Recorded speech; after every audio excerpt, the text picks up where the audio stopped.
everyone, and welcome to the newest episode of the Read Right to Left podcast. I am G from Simply G, joined by my always wonderful co-host Ray from Whimsical Pictures.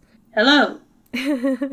And this month is December, end of the year, and so we decided rather than having a topic like we normally do, we'd be talking about some of our favorite releases from 2019, some that you may be reading or haven't started yet, maybe give you our thoughts on it. Hope you try, and just our thoughts on the past year in manga in general, and looking towards the future a little bit as well. So rather than spend too long on this intro, I think we should just get into it, because we have our top 5 for both of us of our favorite releases, plus a whole bunch of runners-up, because really, knowing us, we can't limit it to 5. There are just so many good series from 2019, and hopefully some that you will agree with us on. Yep, and we've also continued the conversation outward to all of you lovely listeners. Yes. And have sourced some of you all's favorite releases of the year as well. And there's some great titles there, lots that I've been reading, lots that I've wanted to read. It's just really wonderful to see the diverse amount of answers we got from that particular Twitter post, because it really does prove that there's something out there for everyone, and, you know, we're getting manga of all types, and people are enjoying all types of manga. Yeah, it really shows, like, first of all, the sheer amount of manga that we've gotten this year. So as well as the diversity and the quality of the titles that we've gotten. Like, what a great year for manga, really, honestly. Yeah, so good. Too good. Disgustingly good.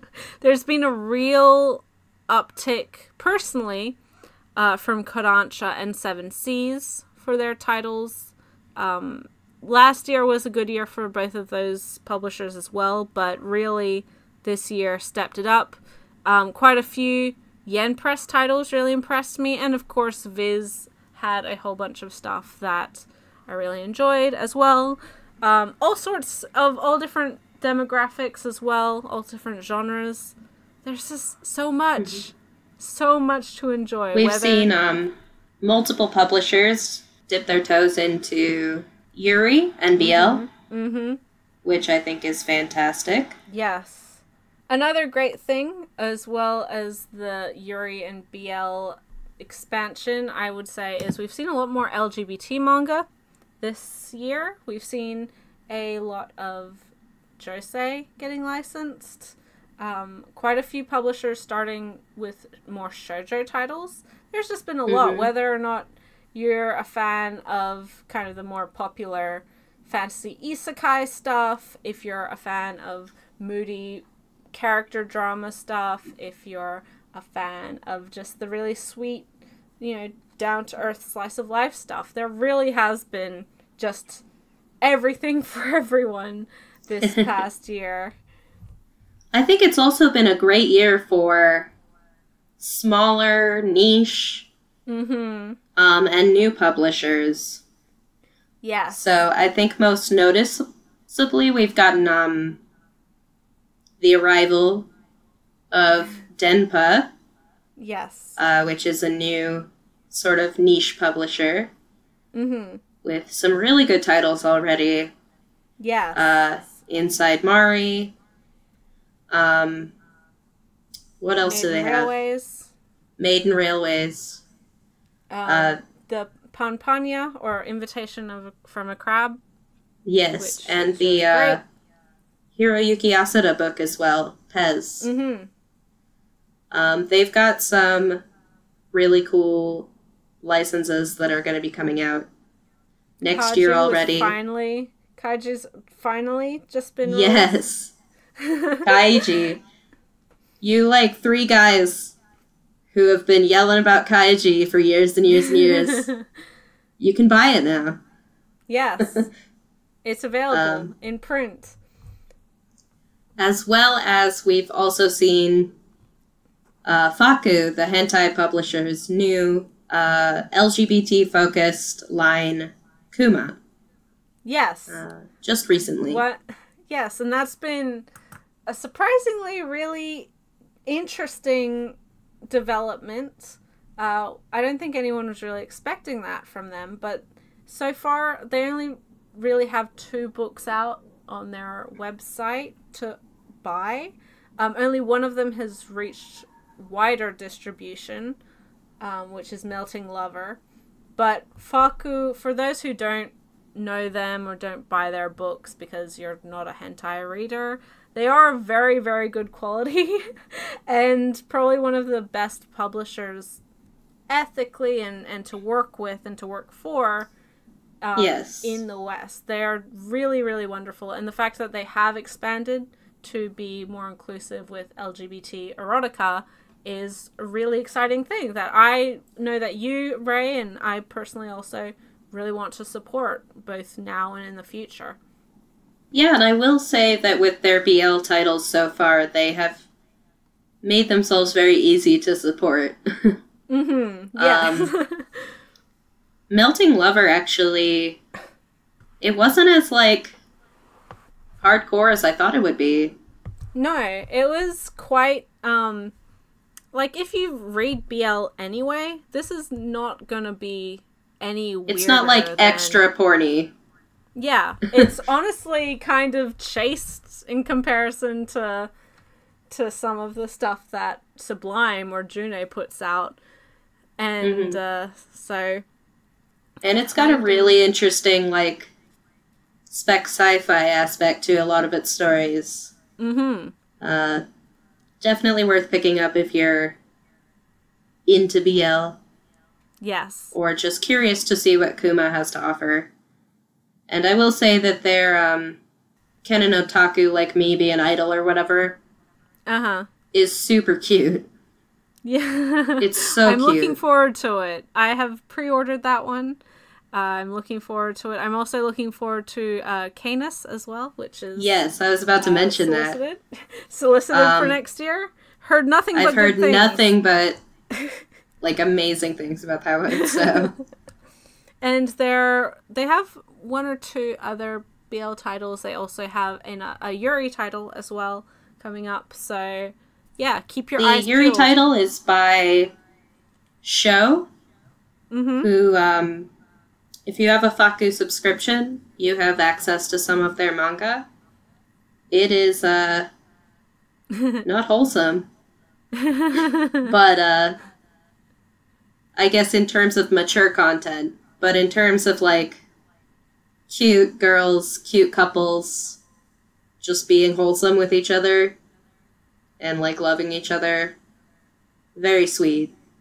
So, yeah, support them. Support your homegrown erotica publishers, because they do good work, and I don't think they get nearly as much respect as they deserve. Yeah. I've seen them getting more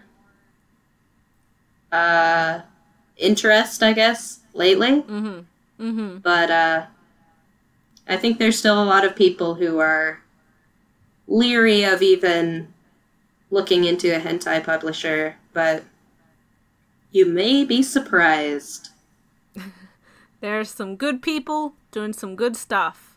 They're very close with the artists, which I think is a very great practice that they have, where if they want something uncensored, they will get the artist to draw it uncensored specifically for them. They have a great, personal working relationship with a lot of the artists that they publish. And I would like to see that practice spread to more mainstream manga for sure. Yes, absolutely. And speaking of, I guess, BL and Yuri, we already mentioned a lot of publishers kind of dipped their toes in with that this year. And I'd be totally amiss to not mention particular titles, because there has been a lot of really good stuff that has come out this year within those particular genres or demographics. More so than I think in previous years. 2018 was a good year, and a lot more, I guess, titles that were easily to recommend outside of the normal fan base to read. But this year, things like Ten Dance and Classmates, Ten Dance from Kodansha, Classmates from Seven Seas, really, really are things that, even if you don't necessarily regard yourself as a fujoshi, fudanshi, there are titles that I think you can enjoy just as what they are, which is kind of a romance story that happens to feature, in this case, two guys as the main couple. We've also seen, like with Melting Lover, we also have a lot of like one-shot kind of collected single volume books, things like Total Eclipse of the Eternal Heart, which is wonderful and completely different from, I think, a lot of the BL that is available, in a very twisted and horrifying way, as well as the recently released Wizarding Wisdoms, or The Wise Wise Beasts of the Wizarding Wisdoms by Nagabe, which is far too good for its own sake. And we also have one that really surprised me in how much I was into it, was Monster and the Beast, which is a Yen Press title. Very, very good. And kind of leaning into the same furry aspects of Wizarding Wisdoms, but that's kind of been a theme this year as well. The furries. It's the rise of the furries. The rise of the furries. They're growing and they're strong. One of the biggest titles that was mentioned multiple times by people giving their favorite releases of the year was Beastars. Which I think is a very high quality debut. Yes. Definitely a series that I'll be keeping my eye on. I'm also excited to watch the anime whenever that gets released from Netflix Hell or whatever. Jail. Yeah, Netflix Jail. I think this week is when the first half gets released. Don't quote me, but I'm pretty sure. Sometimes this month, at least. But yes, Beastars was a really solid debut title. Having since read the second volume, it really grew from its first, and from what I've heard, the third volume is even better. If you like stories that take, I guess, a more obvious metaphor like animals and predator and prey, or carnivores and herbivores, and applying it to more relevant social issues, class divides, racial divides, things like that, then definitely check out Beastars. It's not a totally new idea, of course, but it's just very, very effective, and from what I've heard and what I've seen, it is hugely popular in Japan, and from what I've read, I can understand why it's hugely popular. It's very, very good at what it does. I also want to say that even discounting like the more obvious like Zootopia aspect of the premise, yes, I just really like the idea of a film noir series set in a high school drama club. Yeah. To me, that was the most distinctive aspect of the premise, character designs aside. I very much liked the vibe of the series. It's very mysterious. You mentioned some BL titles that are very good, but this has definitely been the year of Yuri, I would say. Yes. With not just Seven Seas, yes, but multiple publishers jumping into the ring. We've got some really good diversity in Yuri titles. One that was mentioned by our lovely viewers was Eve and Eve, which is similar to Melting Lover, I guess, kind of a speculative sci-fi anthology. Yep. With mature content. And although I wasn't personally a big fan of that book, I'm definitely very happy that we got it. That we're seeing more expanding into, like, genre Yuri that isn't just, like, two high school girls in love. Gazing at each other. But that we're also getting gazing at each other. Doe-eyed. Doe-eyed. Smooching a lot, if it's citrus. But getting more, like, sci-fi, or we also got Beauty and the Beast Girl, which is a fantasy manga. We got Killing Me, which is vampire Yuri. You know, we've gotten quite a wide variety of titles. Yeah. We also got Cocoon Entwined, which I really liked. It's not for everyone, but I really liked it. I also liked it quite a bit. It's more on the weird, metaphorical, kind of almost alternative manga kind of vibe. Yes. With a lot of hair. I'll also mention that we got Yuri Is My Job, which I think is up to the 5th volume is out in Japanese. I'm not sure if it's out in English quite yet. But this is more of your, like, high school Yuri. But I kind of started it just like, yeah, I'll read it. But this is a really charming and funny series.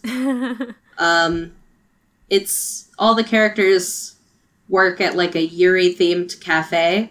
Yep. So it's kind of like Maid-sama or something like that in that regard.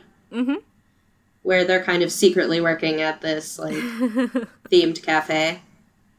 But of course, you know, even though they're putting on the, you know, elite girls boarding school, girls in love kind of thing, they are also genuinely falling in love behind the scenes. And I like the bite that this series comedy has. The main premise is that the sort of little sister figure, the cute blonde girl, is, like, actually faking her entire personality. And she's actually, like, really selfish and mean. But she wants people to like her. So she puts on this, like, cute little sister kind of face. And everything she does is super calculated. And then the big sister figure seems super mature and kind and, you know, I will help you, my beautiful little sister. Yeah. But she's actually really tsundere. And she got bullied by the blonde girl in the past. It's actually not... This isn't like a bully and a bullied romantic scenario. Yeah. It's different than that. But I won't say why. Okay. But this is a really charming series that gets better with each volume. Sounds really good. We also got Yuri Bearstorm. Oh, yeah. Which is another weird metaphorical one. Yes.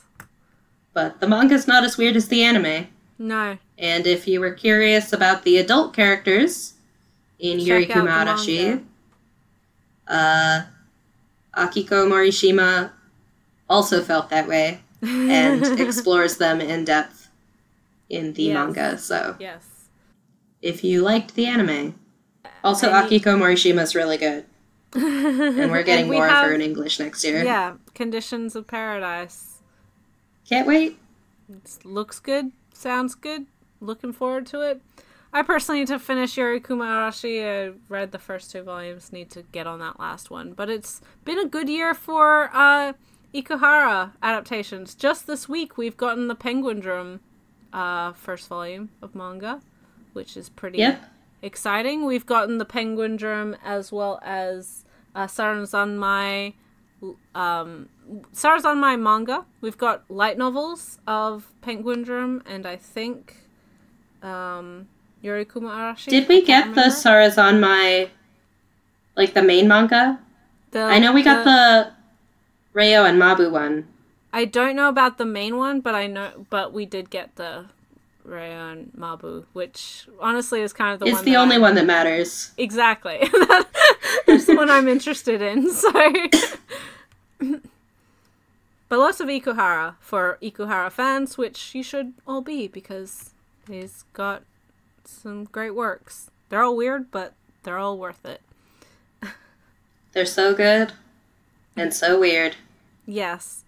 Speaking of good but weird, we also got the single volume omnibus of Cats of the Louvre, which is wonderful, by Taya Matsumoto. Fantastic hardcover release from Viz. Really nice to see that one get licensed because unlike the other Louvre manga we've gotten from mangaka, it was 3 volumes, which normally it's only a single, 100 pages or so, from Araki and from Jiro Taniguchi. This one has a larger overarching story, and I think it's more effective. It has a longer time to work with the characters because of its longer runtime, and is just very classic Matsumoto. If you like his work, then definitely check it out. It's a beautiful release. I think if you want to see like a love song to the artworks in the Louvre from honestly one of the most talented illustrators working right now, Cats of the Louvre is great. Yes. Also, if you really like cats. Yeah. Matsumoto definitely does. I also wanted to mention some of the digital series we've been getting this year. Yes, me too. Because there has been an absolute flood. Yes. So I guess some of my favorites, I know I don't read as much digitally as G does. But I definitely wanted to at least name drop a couple of my favorites. Yep. Saint Young Men, which we are getting in print next year. Yes. But this is an excellent comedy series. Really low-key vibe. If you like Arakawa Under the Bridge, it's the same mangaka. Yep. One of my favorite ongoing shoujo series right now is Ron the Peerless Beauty. I've been following this series in Japanese for a while. If you like Kimi ni Todoke, this has the same super pure, wholesome, wonderful vibes. We've got intimidatingly smart schoolgirl and flower boy in this one. The art's really pretty, too. Yes. And I also want to mention that we do have some 70s shoujo that is not year 24, and I think people are sleeping on it. This is The Tale of Genji. Yeah. Dreams at Dawn by Waki Yamato. The mangaka behind Haikara-san ga Toru, or Here Comes Miss Modern. Which got some movies. Yes. Recently. Yes. Her artwork is beautiful. She's definitely more of a mainstream creator than like a Moto Hagio or Keiko Takemiya. Her works were hugely popular in the 70s. Including this one. Yes. Which is gorgeous. It's a classic story, obviously. The world's first novel. And it's good. And it's got like 12 volumes out already, so it's really quick turnover. Get on it. Oh, and I don't know if you heard, but I like a little manga called Drops of God. If you're a trashy wino like me, this manga is about wine, and it's good. Check out last month's podcast if you missed it. We go all into it with that particular series.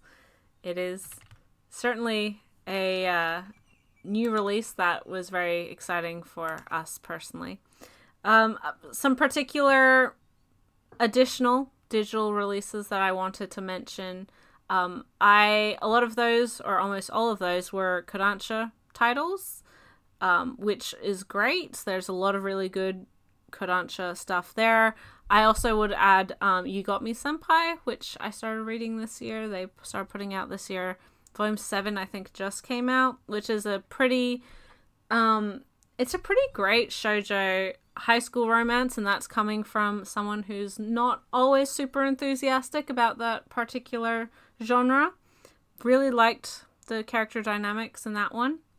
But I also wanted to talk about Manga Plus, because for those who don't read digital manga, I would encourage you to get the Shonen Jump app anyway. It's fantastic. But if you're living outside of the area that Shonen Jump covers, so if you're not in the US or Canada, Australia, the UK, and Singapore, those sorts of places, Manga Plus has worldwide coverage, for one. It has majority of the series that the Shonen Jump app has, but it has additional series that are from the Jump Plus magazine that we don't see, and that I think deserve to be talked about because I love them and not enough people are reading them.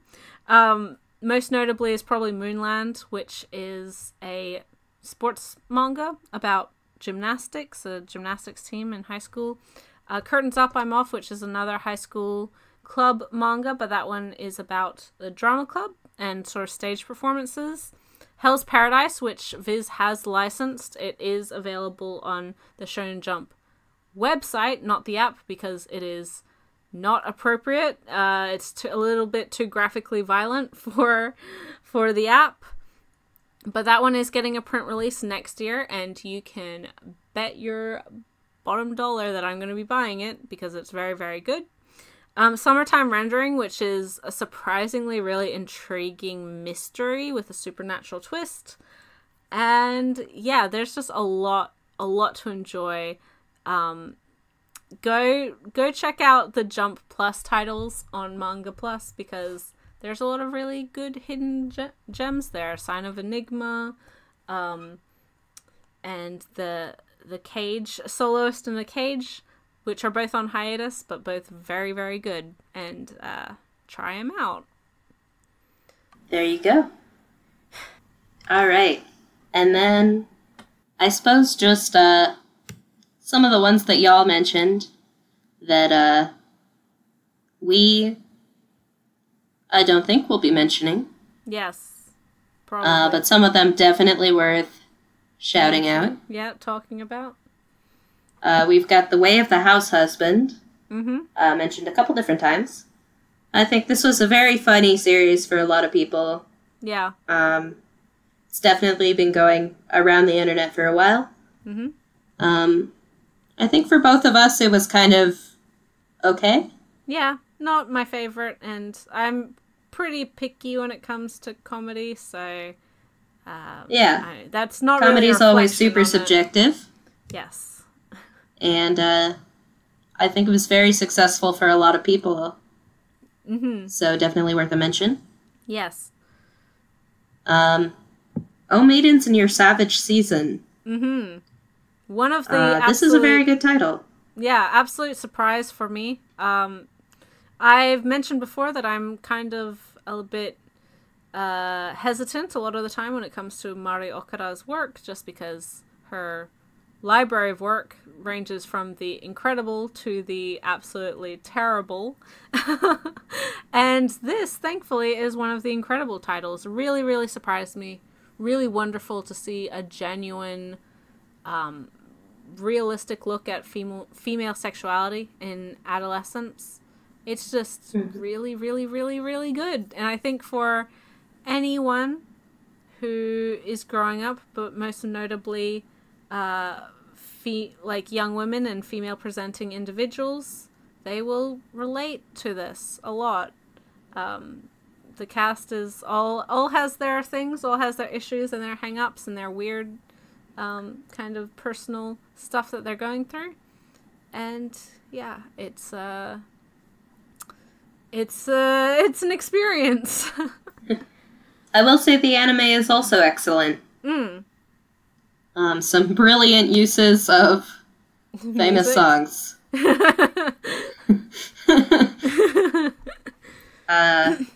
Monster and the Beast, which you mentioned. Yes. Snow White with the red hair. Really nice to see that series finally come to English, to print. I know that a lot of people enjoy it, myself included, Ray included. It's very, very good. And if you like this kind of low-key kingdom type historical shoujo, check it out. It's very strong. For sure. Kase-san and, which I don't think is started this year. No, but is absolutely wonderful, worth reading. I think there's a mix of new titles to 2019 as well as new to the individuals. New to them. Reading, yes. Which is fine. Really cool, really good. Dr. Stone. Has an anime now. Yes. And it's a pretty decent little Shonen Jump series. Bit of fun. I always have great respect for Dr. Stone insofar as making science interesting for kids, because I think this type of manga is what gets people wanting to learn more about the world around them and science and those sorts of things, and we can only encourage that. Which is why I'm super excited that Heaven's Design Team is coming to print. Yay! Yay! Ten Dance, which you mentioned. Yes. Which is very good. If you are not reading it, it is a BL, but it is about two competitive dancers, which is incredibly my thing anyway. But it is a wonderful slow burn romance, and I highly, highly, highly recommend it for anyone who likes just, chemistry. Just... So much chemistry. So much chemistry. It's palpable.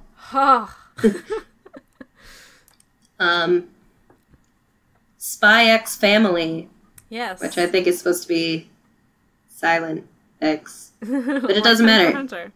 But Spy Family is very cute. That one certainly made waves this year. When it debuted, I think everyone immediately fell in love with it. And it's very good. Has been licensed for print from Viz and was not a surprise because it's a fun little series. And again, characters very likable. Become You. Which is the new Ichigo Takano title. Yes. I was pleasantly surprised at how much I enjoyed this series, or this first volume.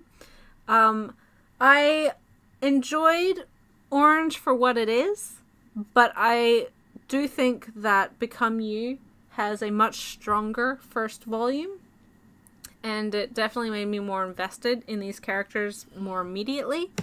If you like the personal drama of Orange, but not so much the melodrama or kind of the sci-fi twist or supernatural twist that came with Orange, then check out Become You. Or if you enjoyed the recent series like Given, which is music focused, then check out this one. It seems to be going in a similar kind of direction. I don't know, because obviously Given is a BL, so there's that element to it. This, I'm not sure as to how all of the personal drama is going to unfold, but so far so good. Volume 1 has been very, very, very, very interesting. And then finally we have a Yuri title by the NTR Netsuzo Trap creator. We have a completely different story. The 1-volume story, I Married My Best Friend to Shut My Parents Up. Yes. This is about 2 office ladies. Adult romance between not high school girls, which I know a lot of people really appreciated. This is another one that was okay to me, but it definitely was a very solid title for a lot of people, and I'm glad it exists. And again, just another indication of the diversification within these more niche genres, which is really great to see. Yes. And finally, we just have some titles that may or may not cross over with our own top 5 lists. So I have carefully left those out. Yeah, so if you haven't heard your particular title yet, don't worry, we haven't forgot it. We'll be talking about it, believe me. It's such a shame, I guess. You'll just have to listen to the entire podcast to find out if it's on the list. Just before we do get into our list, though, there are just 1 or 2 additional titles that weren't mentioned that I did want to shout out. The first being Go With the Clouds North by Northwest, which is Akiire's most recent series, set in Iceland, a kind of a low-key supernatural mystery series. Really, really wonderful.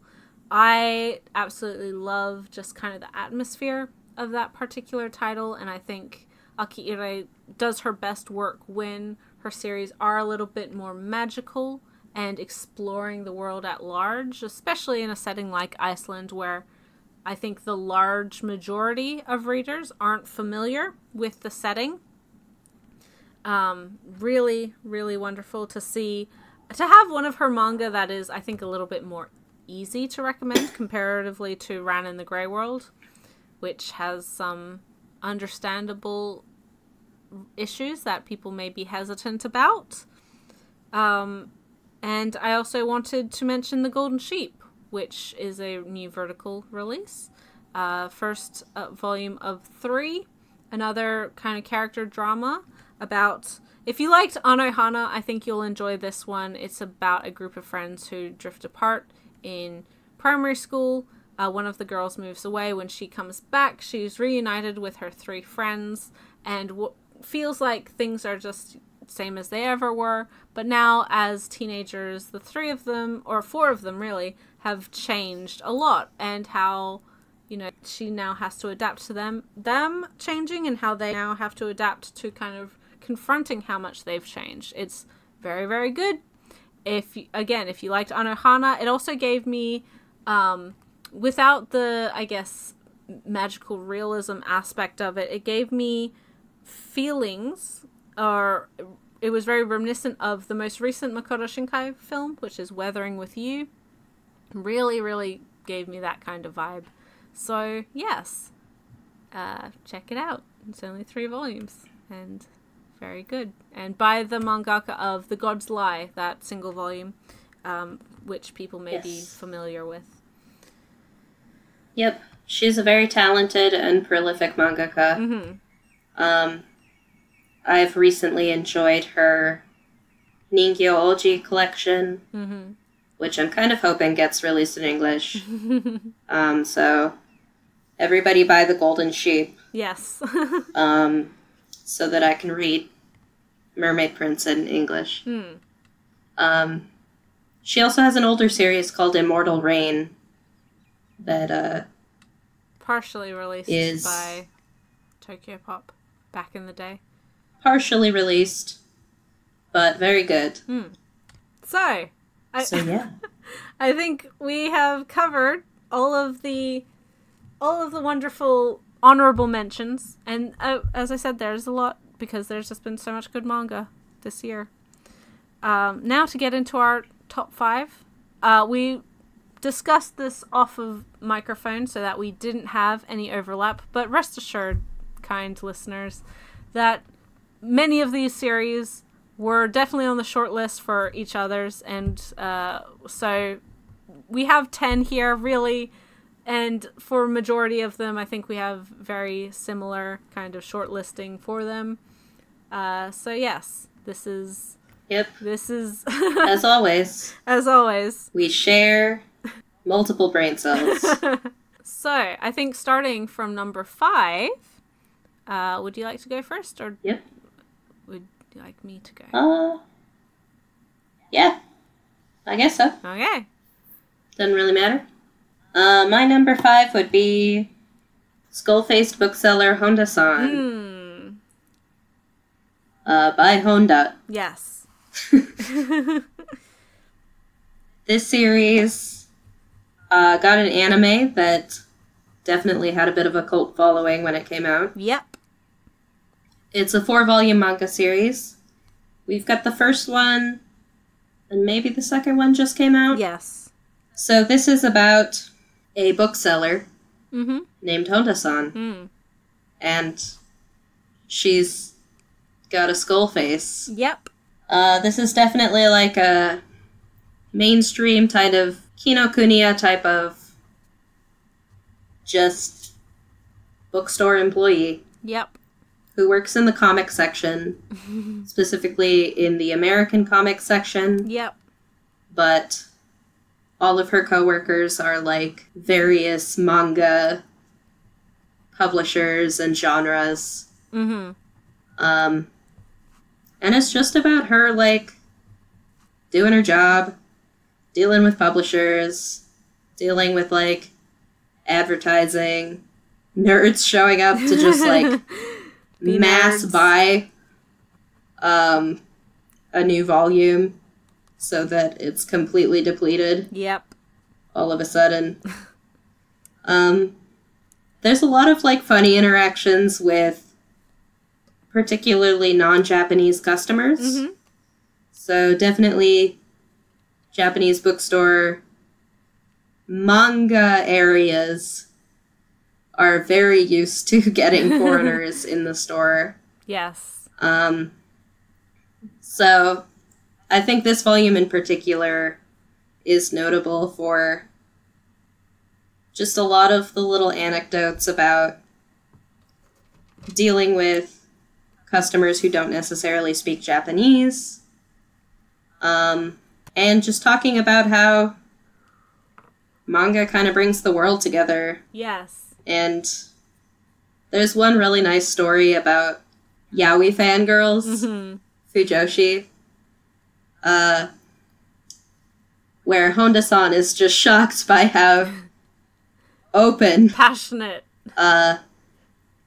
openly passionate non-Japanese Fujoshi tend to be with their interests. Yes. But not like in a negative way. I think what's really nice about it is that Honda-san comes out of that interaction being like, you know, it's really cool that they love something that passionately. And it's really cool how not different at all Fujoshi are around the world. There's a lot of just nice little moments like that about how books bring us together. But yeah, this series is really funny. The anime was really funny. Yes. Something to make clear, I think, is that for whatever reason, Honda-san was, like, portrayed as a guy in the anime. Yeah. But in the manga, she is a girl. Yes. That might be confusing. I think that... for people coming into the manga. Yeah, that definitely was, I think, the biggest surprise for readers, including myself. Because having watched the anime first, I think most people made the assumption that Honda-san was male. Skeletons, as we all know, don't really have much differentiation between male and female. You know, we all got the same bones, pretty much. So certainly not something you can see in the skull. exactly. So I think people just assumed that the character was always male, but it does mention in multiple points about Honda being female, being an older sister, being this, that, whatever else. So it was kind of a, oh, okay. That I don't know why they changed that, but okay. Yeah. It's like a weird thing to change. Yeah. I mean, I thought Honda-san's voice actor was incredible in the anime. Yes, a lot of fun. Did a really good job. That was a fantastic performance. So maybe they just, like, found the guy first? Yeah, maybe. But no, Honda-san is a lady. Yep. But this is a very nice series. It's short and sweet at 4 volumes. Mm-hmm. And I think it's honestly a must-read for anybody who loves manga particularly, but book lovers of all stripes, I think, yes, will come out of this feeling extremely heartwarmed. Mm-hmm.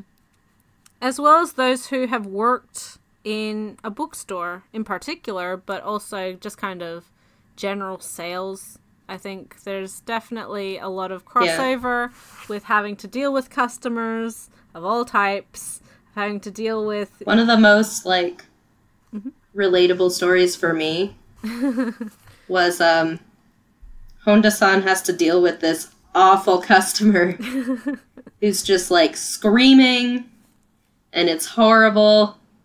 And the next customer after that is this sweet old lady who asks where something is, and Honda-san tells her, and she's like, I can take you there if you want. And she's like, oh no, I just enjoy the act of finding things in a bookstore. Honestly, I haven't been in a bookstore in a while, and this is really special. And she's like, you know, thanks Honda-san so graciously, and it's just wonderful. And Honda-san immediately, like, goes back into the staff room. And they're like, hey, what's up? Are you okay? I saw you with that guy earlier. And she just bursts into tears. Yeah, all the bad customers really do get made up for with that one good customer. Because it is really appreciated for someone who works in this as in sales or in the service industry. I think it's very, very relatable, all of those sorts of interactions. The customer service, or when Honda has to go to learn how to be better at customer service, learned how to smile, that was very terrifying, and I think something that, again, people in the service industry have their own horror stories about. Might have been a little re-traumatized there. Yes. But I really like how positive the manga is. Yeah. Like, Honda-san definitely goes into, like, all of the stupid crap that comes with a retail job. Mm-hmm. But at the end of the day, you can tell that she really loves selling books. Yes. And I just appreciate the passion and the love behind that. It's a positive read. Yeah. It's not like retail sucks. Mm-hmm. It's like retail sucks, but also books are great. Books are great. Your coworkers can be great, and your customers can also be great. There's a lot to be gained in having to interact with the masses. The system sucks, but people are alright. Yeah. I really liked, and this is probably one of the funniest bits of, I guess, self-aware comedy and just relatable. Being a manga fan especially, or in the manga community, is when one of Honda-san's coworkers asks for a recommendation for a customer who wants a short a short shoujo series that a man over 40 can enjoy. Less than 4 volumes. They come up with a bunch of titles, and they ask later, like, "Oh, how did that go? Like, what title did they end up choosing?" And he's like, "Oh, Berserk," which complete opposite. Too relatable. Complete opposite of every recommendation or qualification that was needed or was asked for. Just so relatable and so funny. It's a good series. Yes. All right. What's your number 5? So my number 5 is the most recent of this mangaka's work we've gotten in English, and that is Blank Canvas, My So-Called Artist Journey by Akiko Higashimura. If you're not familiar with this series, it is complete in 5 volumes. We have 2 or 3 of the volumes out. I believe 3 out in English so far. It's being released by 7 Seas. 3 just came out. Yep. Being released by 7 Seas. And Higashimura, for anyone who is not up to date on their mangaka, is the mangaka of Princess Jellyfish and Tokyo Tarareba Girls. Hugely popular josei mangaka currently, for good reason. She's very funny, very self-aware, and has a really good balance in tone of her comedy being just absolutely scathing and painfully relatable. A lot of her series, they have a pretty critical look and self-awareness, and this series in particular is her autobiography. So it is about her personal journey of becoming an artist and becoming this mangaka who now is very well respected and beloved across the world. This is the story of her first, I guess, seriously taking art classes and trying to figure out her, as it is said in the title, her artist journey.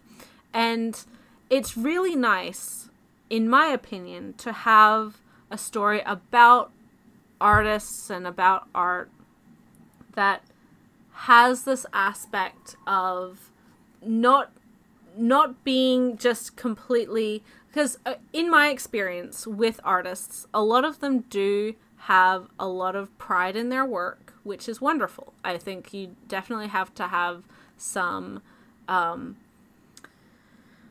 you have to value the art that you put out, but it's really nice to see that this expectation of, well, I'm an artist and I have a particular style, and so therefore everything I do is correct, I can't improve on anything aside from just practice, does get challenged a little bit.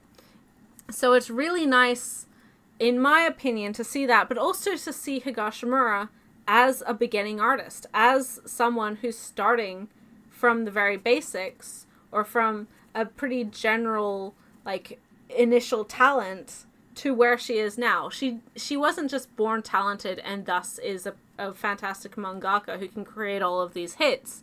She had to work for that, and I think that's something that does get forgotten a lot of the time when you are just seeing people's triumphs, their successes. And it's nice to be reminded of the failure. Even if it doesn't necessarily feel super great in the moment, it's good to have that learning capacity. So, yes, really wonderful series. Yeah.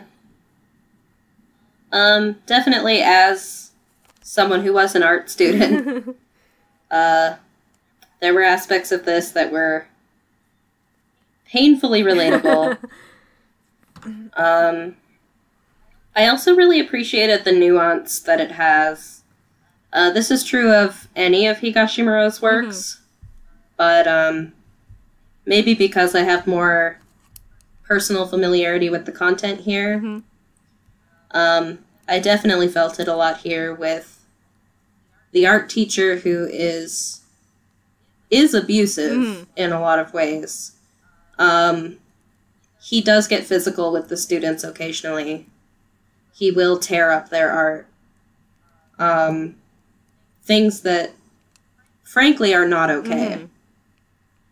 But at the same time, he ends up being a very important and inspirational figure to Higashimura and someone that she keeps coming back to,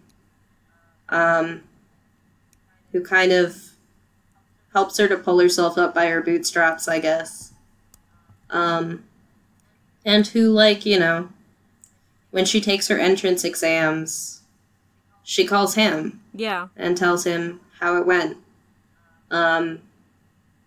And she comes to this realization that even though at first she thought that he hated all of his students, he actually loves them very deeply, and cares about all of their growth.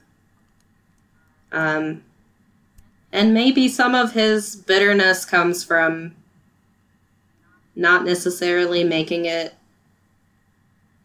himself. Which I feel like the balance there, where it's like, he's neither like a super good, amazing, you know, freedom writers teacher, but he's also not like a demon or something. Yeah. You know, he's just a person. Yes, and I think that's something that Higashimura really excels at, because the reality is that every person has good and bad, and every person, like, although his methods of teaching are not recommended and not necessarily what should be encouraged, it doesn't, you can't always argue that there's no reason for it. There's always a reason behind people's choices, and whether or not they're able to be, I guess, defended or justified is a completely different, you know, aspect to it. But people aren't inherently good or evil for majority of people. Like, that's just not how life works. And the people who do, sometimes it does take hard lessons for things to be, for you to take or pay attention to them. Sometimes it does take the worst things happening in your life for you to realize certain things about yourself and your work and your life. And it's sometimes those people who do become kind of your most important and valued teachers, even if they aren't necessarily good people or not necessarily bad people. It's just really, really wonderful in how well she's able to capture that nuance of the human condition and human relationships. Yep. Blank Canvas is also, like, Higashimura kind of grew up in bumfuck nowhere, Japan. Yeah. And there's a lot of jokes at her own expense as a country bumpkin. Yeah. But this is a super, like, realistic portrayal of bumfuck nowhere, Japan. As someone who lives in bumfuck nowhere, Japan, I really appreciated that. Yeah. It's very charming. Yeah. Again, self-awareness. It's always great. Speaking of which, my number 4 takes place in my own prefecture. Hey! Hey! The Yuri manga I won't shut up about. This is A Tropical Fish Yearns for Snow by Makoto Hagino. We just got the first volume from Viz, I believe. Yes, Viz. There's 5 volumes out in Japan, and I am caught up. So, I will say I'm not speaking only from the perspective of having read 1 volume. I have read 5. Yes. So, and I want people to buy this series. It's a story about A girl from Tokyo who moves to, her name is Konatsu, and her love interest is Koyuki, which, if you understand any Japanese, is adorable. But Konatsu comes from Tokyo to something like her mother's hometown, I think, which is a small town in Ehime Prefecture, which is southwestern Japan. And she ends up joining the aquarium club at her school. Yep. This is based on a real high school that has an aquarium club here in Ehime. But in this version, this upperclassman Koyuki is the only member of the aquarium club. And when Konatsu enters, that becomes 2. And they're just sort of, along with Koyuki's dad, who's a teacher, they kind of just take care of the fish. They take care of this little lizard. Sansho. I don't know what it is in English. But, I'm sorry, I've only read this in Japanese. But it's just a really slow burn romance. I mean, I think in the first volume you've already got, like, vibes of, like, they like each other, you know. They're blushing all up a storm and everything. But the focus here isn't on the relationship as much, I guess. It is about the relationship between these two girls. And I think it's going to end romantically. Yeah. But I will say that as of Volume 5, there's not, like, any super concrete Yuri content here. So people who are looking for, you know, like a Kase-san and where it's very explicitly about two lesbian girls in love. Yeah. This is not that. It could be by the end, but that's definitely not the primary reason to read the series, I guess. Yeah. What this series really excels at is just all of the small moments of just being a teenager and being in love for the first time. There's this part where Koyuki goes on her school trip to Tokyo, and she's worrying the entire time because it's like she's waiting for Konatsu to send her a message. Because she's like, why isn't she texting me? Why isn't she texting me? And then in the middle of the night, she gets one. And she just hugs her phone. She's like, oh, she likes me. And just the grace with which these delicate, new, like, complicated ass emotions are handled it's just a joy to read. It's relaxing. There's lots of sea creatures. Just like small town, rural Japanese life. The relationship between Koyuki and the rest of her family is handled so well. I think particularly her relationship with her little brother. Yeah. Has a lot of nuance to it. The way that they're always kind of supporting each other while also grinding each other's gears feels very true to life as someone with a brother. The most recent volumes have dealt with starting to think about graduation, what's going to happen after that. I just really love how this series handles feelings. It's very delicate, very graceful. It's not saccharine at all.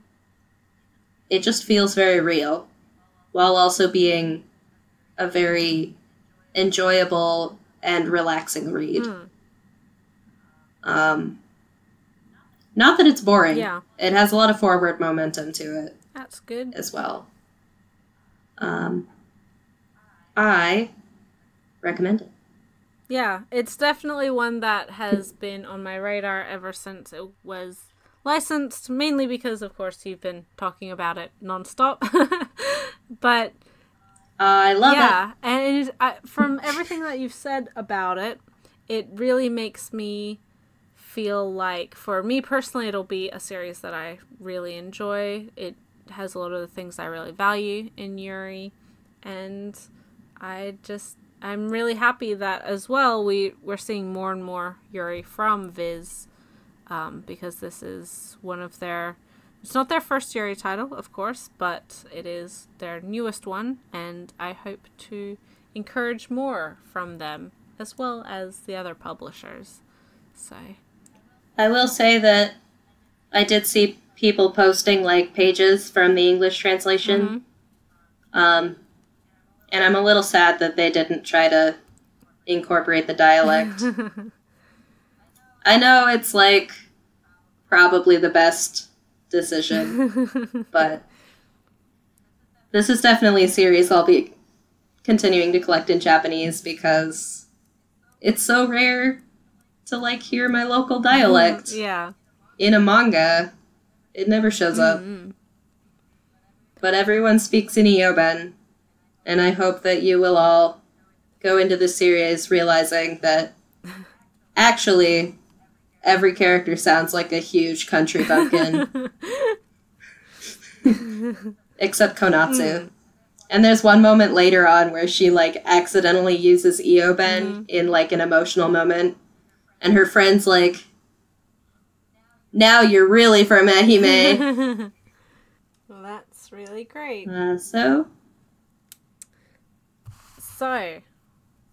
for my number 4, I decided to go with a fairly new release as well. Not exactly as new as Ray's, but Volume 2 just came out, I believe. I haven't read it yet, so I'm going off of my impressions of Volume 1. But even this first volume, I loved so much that I had to include it. And this is Phantom Tales of the Night by Matsuri. This is an ongoing series, Josei series, I believe, horror, about a mysterious inn and innkeeper who grants people's most wanted wish in exchange for a secret that they have never told anybody. It has a really, really atmosphere that reminds me of Holic, of Pet Shop of Horrors, and of the anime adaptation, or the anime Mononoke. So if that sounds like your thing, if you like any of those series, I highly encourage you to check this one out. I don't often make a point about artwork, but this is an absolutely beautiful series. The covers are just gorgeous. And it effectively bundles all of these things, most notably the supernatural, kind of mysterious, demonic protagonist,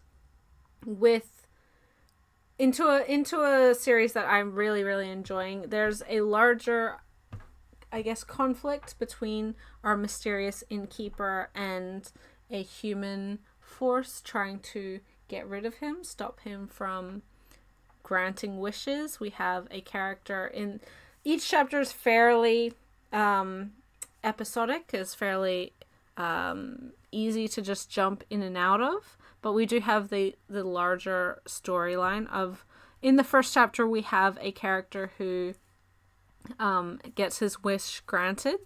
And like with a lot of these stories, although a wish is granted, it is in a very Monkey Paw-esque type of way where, yeah, things have been fixed for you, but they're not going the way you expected them to.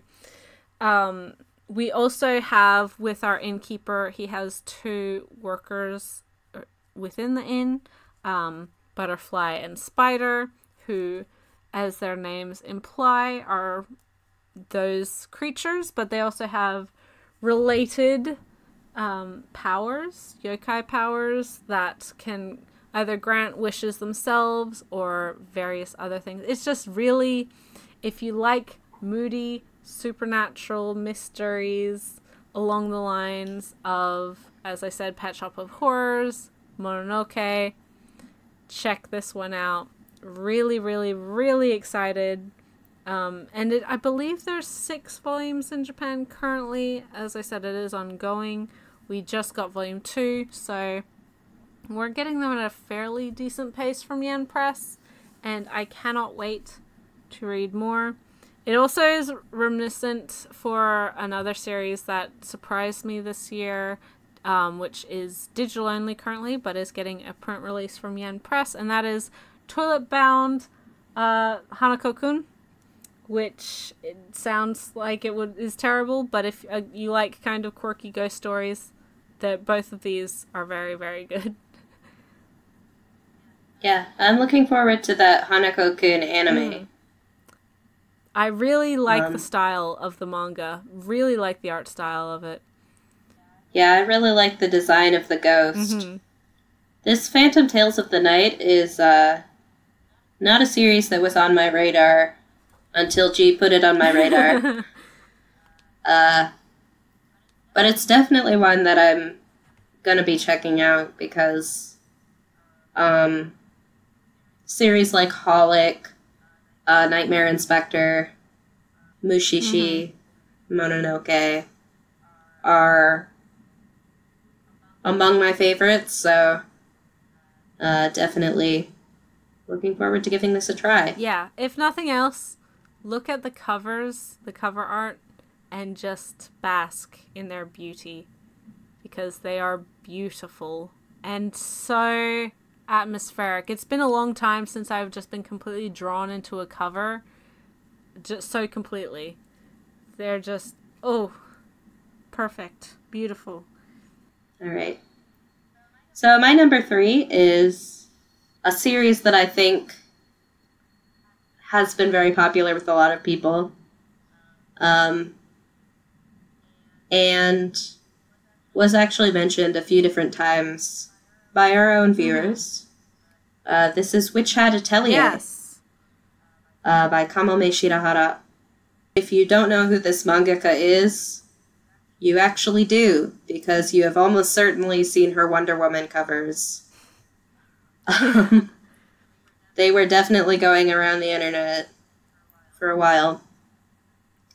She's done a lot of variant covers for American comics and is just generally a really accomplished illustrator. And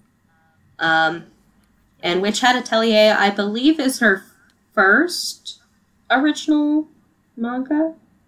Like, at least serialized. Yes. And it's about a little girl named Coco, who, this world, basically, only people who were born into witch families can be witches. And it's thought that that's like a genetic thing. Like, only witches can use magic. Yes. But Coco basically is given a spell book from a very sketchy and mysterious person, and ends up accidentally turning her mother into stone, and in the process obviously realizing that magic is something that anybody can use if they learn it. And rather than immediately get her memories wiped by the witch cops, she instead gets taken in by a very fine witch named Kifri, Yes. who is my husband, at his atelier, where he has 3 other little apprentices. And it's just about Coco learning magic from Kifri, along with these other girls, and trying along the way to figure out how to save her mother's life. It's a very classic story, for sure, Yes. but the execution is unmatched, honestly. Yeah. This is such a sweet series. The magic system here is really interesting. Really cool.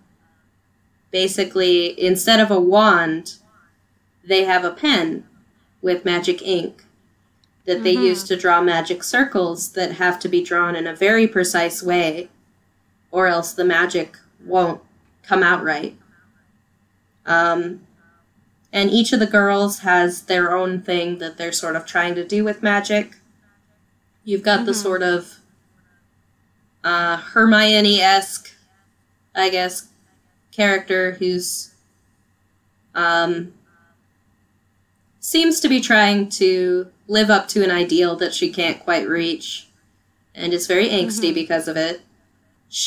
Her magic is very precise, and she's very accomplished because of all of the work that she puts into it. There's another one who gets sort of expanded on in the 3rd volume, not the 3rd volume, the 4th volume, who is like kind of a free spirit, who feels restricted by all of the rules of this particular magic system, and just wants to make her own magic. And then we've got Coco swimming in the middle of all of this, just sort of amazed by all of it, as someone who's completely new to the world of magic. This series is so beautiful. Yeah, really. Just stunning. I love how it deals with basically different perceptions, different ways of seeing the world, and how that manifests through art, which does come up in the context of accessibility, particularly in the 3rd volume in some really interesting ways, when we meet a prospective witch who is essentially colorblind. Yeah. And it's just a joy. An absolute joy. I really liked his particular story. I was really upset about the particular side character in the 4th volume as well. The kid with the shadows. Oh, all of these are good kids, and all of these are good witches. They're so good. It's a beautiful series. If you look back and you remember the first time you ever watched a Studio Ghibli movie, and you remember how you felt, that's how it feels to read this series, in my opinion. It really does feel like a Ghibli film caught on the page. Even more so than I would argue Nausicaä, which is a beautiful series in its own right, but this just... the whole feeling, the whole atmosphere, the whole tone of it could absolutely be made into a Ghibli film and feel genuine to what the studio creates. And I think that our 4 heroines are all wonderful characters. I think that they're all fantastic role models. I think this would be a great series to show to any younger readers in your life. There's not any, apart from some slight fantasy violence, I guess, there's no objectionable content here. I guess the masks could be a little scary for really young readers, but it's definitely like, I would say, an appropriate read for elementary schoolers. Yeah. It's got a lot of good messages, and like I said, just really good role models, particularly for young girls, I think. Mm-hmm. And on that note, I'm going to go with my number 3, which is also very magical, very beautiful, and very effective in its message. I think it has some pretty good role models, but magical in its own way, in a different way. And that is another series that really surprised me. This series wasn't even on my radar until it was licensed, and then even after it was licensed, it wasn't really on my radar until I read the first volume. And that is Magus of the Library by Mitsu Izumi. This is a Kodansha title. We just recently got volume 2. It's ongoing. And this is the story of a young boy who loves reading, but because of his because he's a lower social class, he's kind of within the slums, and also he looks incredibly different from the people around him. He, throughout his childhood, was discriminated against, not allowed in the library, and the only way he is able to read books in childhood is that he's befriended the daughter of the librarian, and she sneaks him in, or sneaks books out for him. And through a series of events, he ends up running into some librarians from the capital city who inspire him to want to become a librarian himself. And so the first volume is very much that story of him in his childhood, and then the last chapter and the subsequent story, I assume, is about him as a younger, or an older person, 6 or 7 years later, and his decision to go to the capital city to take the test to become a librarian in order to spread the good word of reading and to spread reading, the love of reading, to more people. He's a very interesting character insofar as that he is not wholly human, and very obviously physically doesn't reflect the human characters around him, who are all very dark hair, dark eyes, darker skin tone. He is fair, pointed ears, green eyes, blonde, very different from the people around him. And he doesn't really know where he came from, his parents. The only person he's ever known is his sister, who looks like the general populace of people in his town. And it isn't until these librarians come to his town, and later when he goes to a larger city, that he gets more exposure to the various races within the world, many of whom are more kind of fantasy creature. We have a very small fairy type race. We have a very tall, fair, long black hair race. There's other various people from all over. There's implications of a larger race war that happened previously, which drove away I guess the group that this young boy is a part of, or partially a part of. And so he's a bit of an anomaly in this larger fantasy world. But first and foremost is his love of reading, and that's what brings him together with the people around him, even if he is very different from them. I really, really like the magic world within this story. I said in my pickups video, like, I wasn't expecting there to be dinosaurs, but there was, and I'm here for it. And I really like a lot of the characters who have been introduced, the character dynamics, their motivations, and I really look forward to the future. In the second volume, we are introduced to a couple other individuals who are hoping to join as a librarian or take the librarian test, which is very difficult, not an easy thing to do.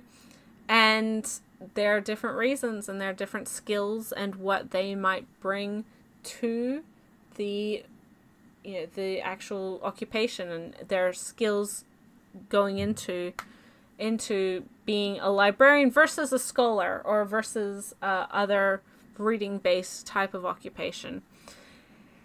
It's very good. And I'm really surprised I hadn't heard anything about this series until I was reading it for myself. I'd seen the art for it, the covers, and I didn't really even know what the premise was, but the first volume really hooked me, really surprised me, and it is fairly self-contained as well.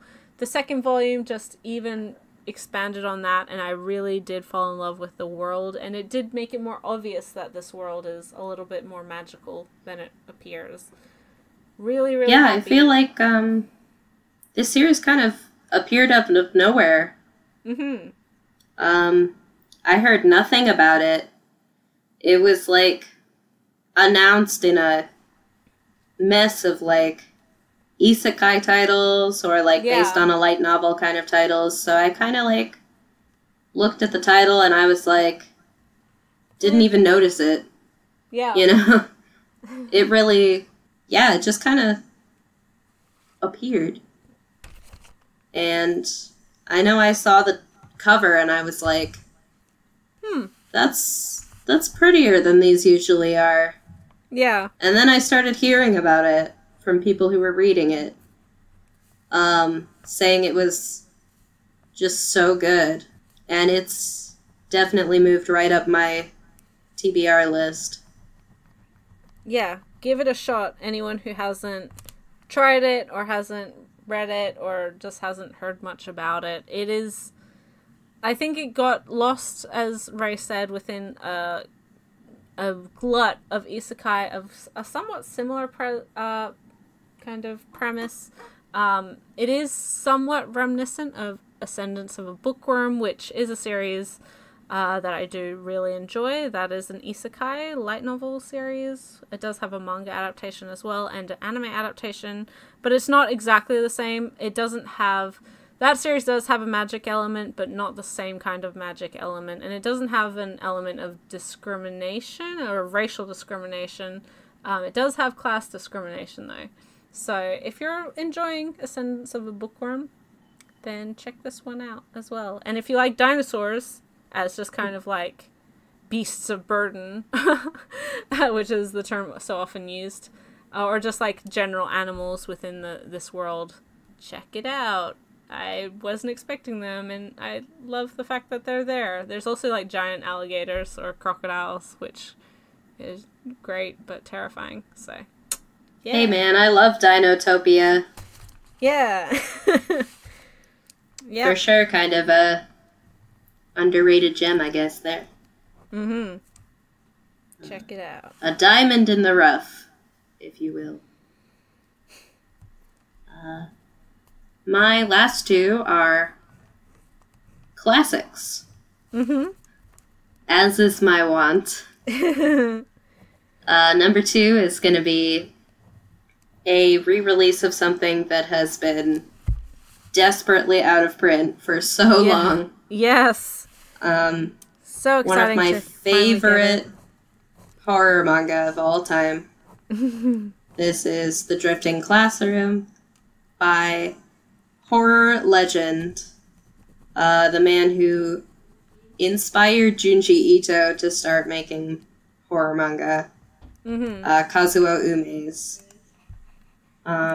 who, as we've mentioned on previous podcasts, I think both of us kind of prefer him to Ito, just on a personal level. This series is kind of his magnum opus, I would say. Yeah, definitely agree. It's 10 volumes long. I think we're going to be getting it in, 3? Yeah, 4? 3 and 1 omnibuses. It's a gorgeous book. The first one is out. So the first 3 volumes. It's hardcover.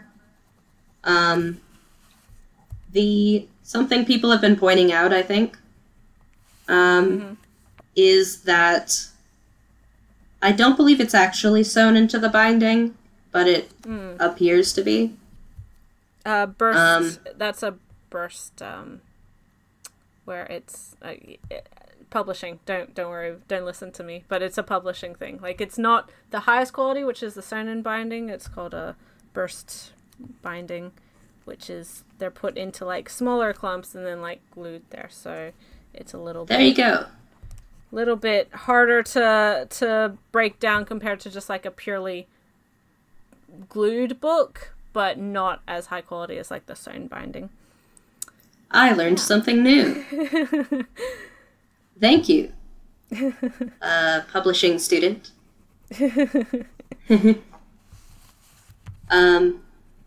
But yeah, it's a really nice book. It is. It's really nice to see a classic like this get a re-release because Ito is seen as like the godfather of horror, but really, as you said, he was inspired by Umez, and you can tell, like, the quality of the writing is so wonderful. It's so effective. Yeah, there's terrifying. There are so many scenes in this manga that are permanently burned into my retina. It's just like hitting all of my deepest, most primal fears. Yeah. And also, like, my existential fears. So this is a series about an elementary school that suddenly enters essentially a wormhole. Where suddenly the kids look outside and they don't see their town. Yeah. They see a vast, empty wasteland. Just going on forever. And meanwhile, back in their own town, the school has disappeared. Yeah. There's been like a huge sinkhole, and all of the parents are worried and stuff. Understandably. Obviously. Oh Lord, if they knew what was happening. Yo, jeez. Oh, jeez. But yeah, so it's kind of this nightmare scenario where there are no resources. There is no escape. There's just nothing. Yeah. Except this school. We see this ongoing message of sort of the adults turning on the children. Whereas the children are more wont to sort of try to band together. Yeah.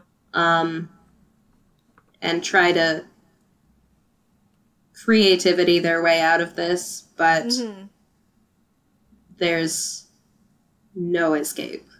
Nope. Like, I'm just thinking about it, and I'm, like, terrified. Yeah. Not a good time. Not a fun day for anyone involved. No, not at all. Definitely the fact that all of this is happening to elementary school children heightens the horror for me. Yeah.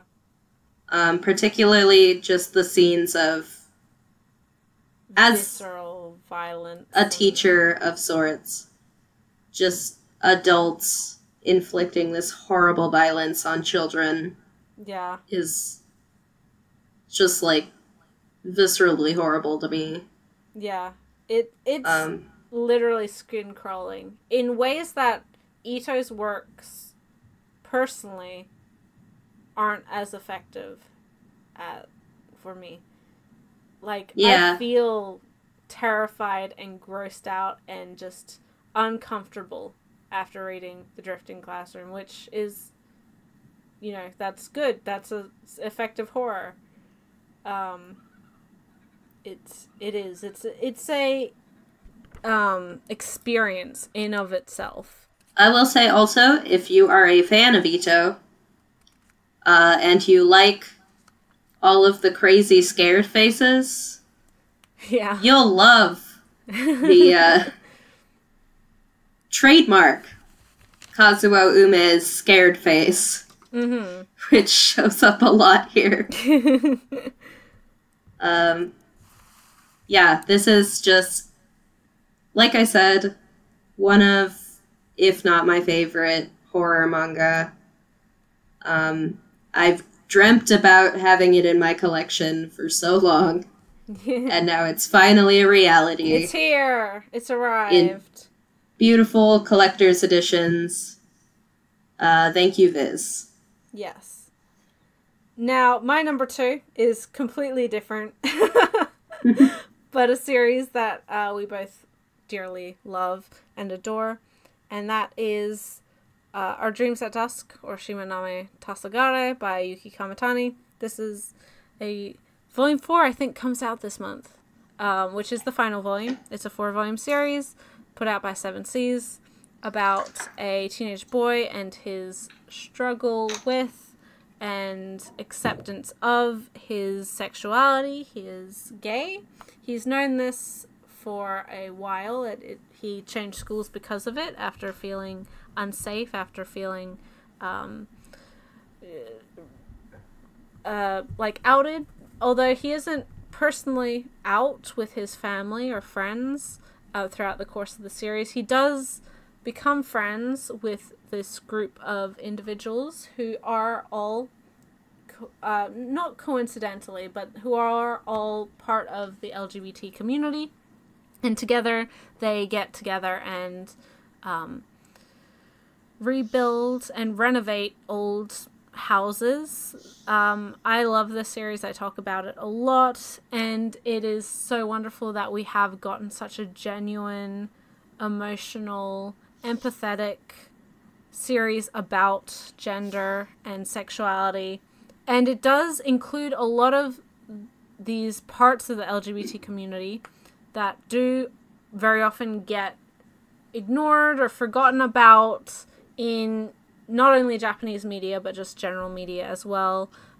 We have not only gay and lesbian characters, we have transgender characters, possible gender fluid characters, and asexual, non-binary characters, of which our mangaka Yuki Kamitani is also. They regard themselves as asexual and non-binary or ex-gender. So it comes from a very personal place for Kamitani. I would assume their own personal experiences within the LGBT community. And in that way, I think it is very valuable to have a series like this accessible in English for people not only within the community, but for people like myself who are outside of the community, but who enjoy LGBT manga or, just LGBT media generally. And it's a great teaching tool. I think this one, more so than any of the other LGBT kind of educational manga, stuff like The Bride Was a Boy and even My Brother's Husband, this is one that I think really got people to examine themselves in how they interact with the queer community, because there's a wonderful part of the 3rd volume in where a character who I guess regards themselves as an ally is confronted with their behavior of not being entirely accepting.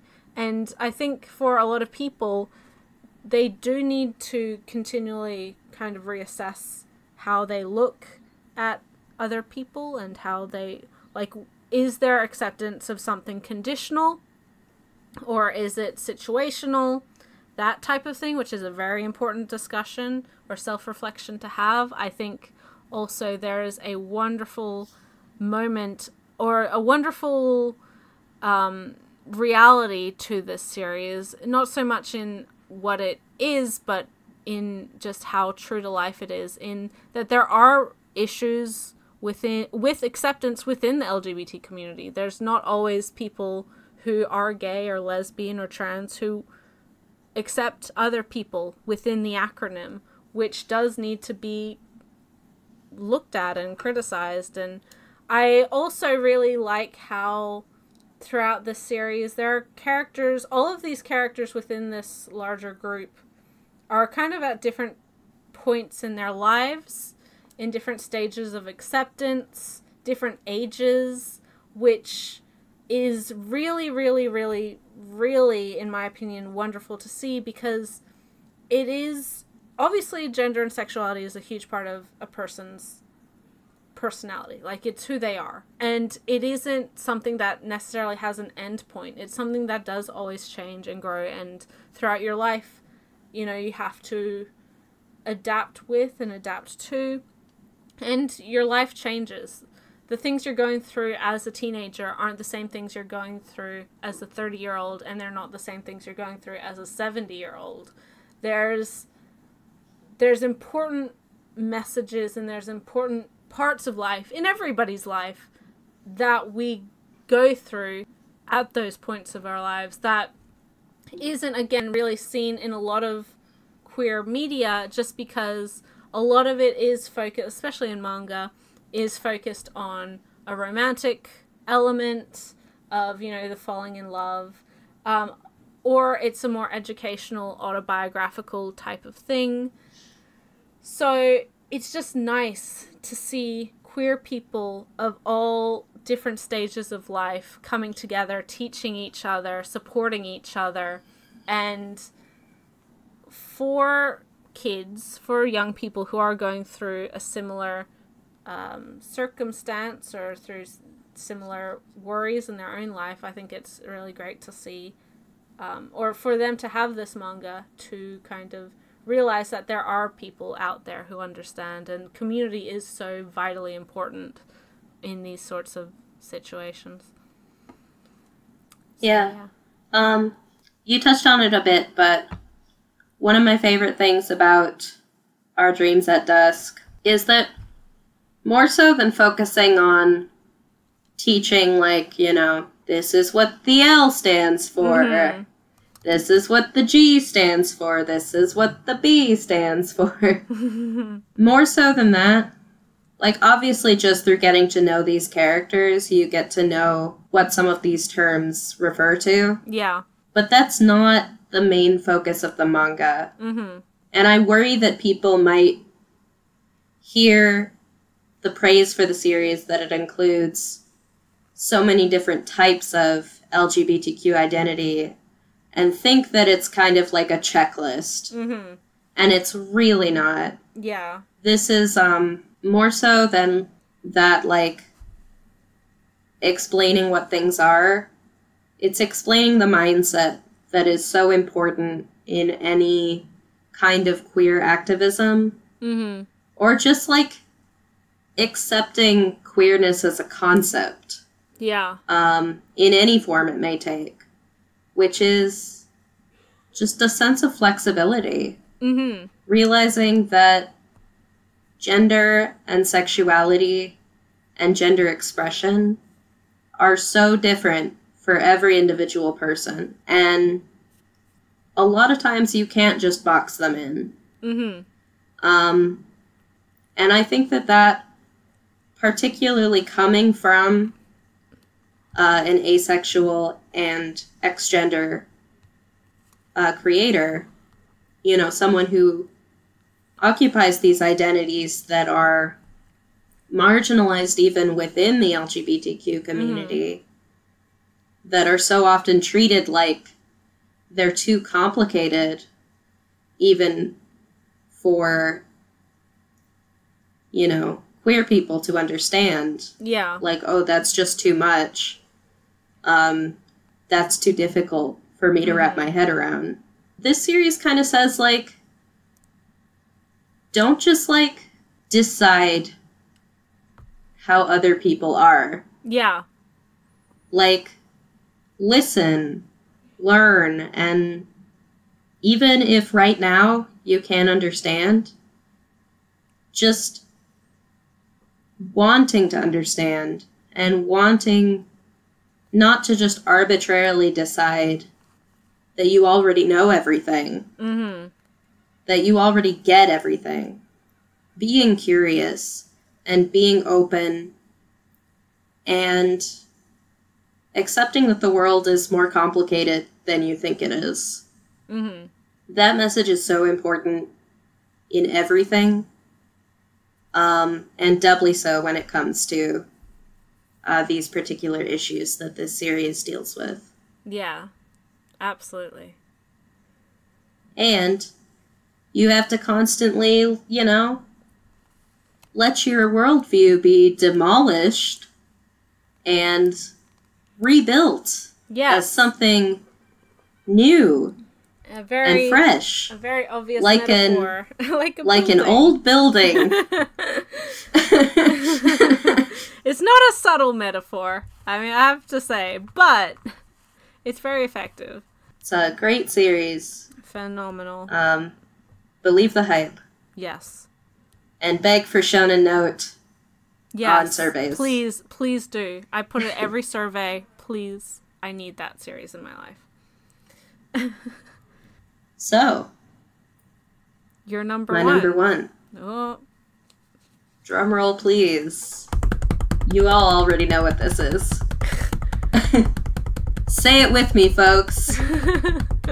The Po Clan. Woo! By Moto Hagio. Until The Rose of Versailles comes out right at the end of the year. Yep. This is our year 24 release of the year. Yes. This is the first of two collector's edition releases for this series. It is originally 5 volumes long, so it's collected like 2.5 per volume. 2.5 volumes per book. This is a release from Fantagraphics, which means that this series actually does have its pages sewn into the binding. Yeah. Literally, I think the only manga I own that do that are my Fantagraphics books. Mm-hmm. And they're the only one who's gonna do it because they charge money for it, and general manga fans aren't willing to pay the money for signed bindings. So. Yep. But it's beautiful. It is. And you should shell out. Not that I'm biased. Yeah, so this series is basically the reason that the prior Moto Hagio book that we got, one of them, The Heart of Thomas, got to finish its run. Yeah. The Heart of Thomas was extremely unpopular. Mm-hmm. And they were going to cancel it essentially right before the end. But the Po Clan was really popular, especially in its tankobon release. And its popularity meant that the magazine was like, yeah, I guess we'll finish your other series. Yeah. So thank you, Po. This is a vampire series. Originally published in the 70s. Who'da thunk? My favorite release of the year would not only be a Moto Hagio book, but a vampire story. This is the most on brand I've ever been. No doubt. This series is a little hard to explain. It's essentially a collection of stories centered around the Po Clan, and specifically the Portnell family. The Po Clan is like a clan of vampires who exist in this town that's almost like a mirage, surrounded by roses. And all the people in that town are vampires, which are called Vampirnella in this series because 70s shoujo has got to be, as over the top as possible. No. Vampire wasn't a cool enough word. But the Portnell family is a family that has left the Poe clan to go out and live among humans for various reasons. There's Lord Portnell and Lady Portnell, who are not important.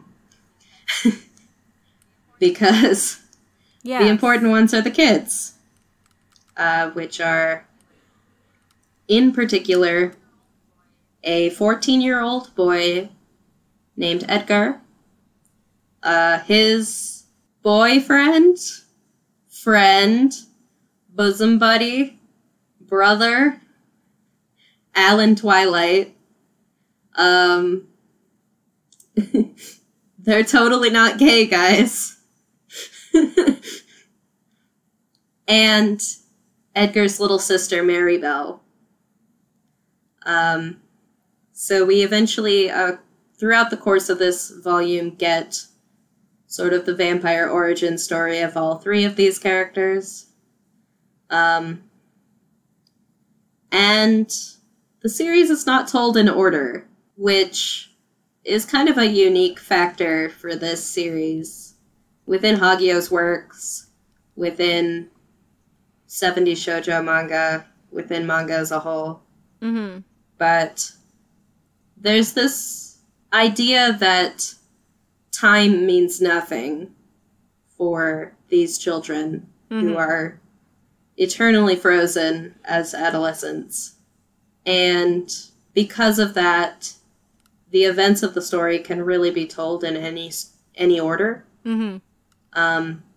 Actually, the tankobons I own of the series and the bunkobons that I owned different because I own multiple editions of my Hagio works. They're all different.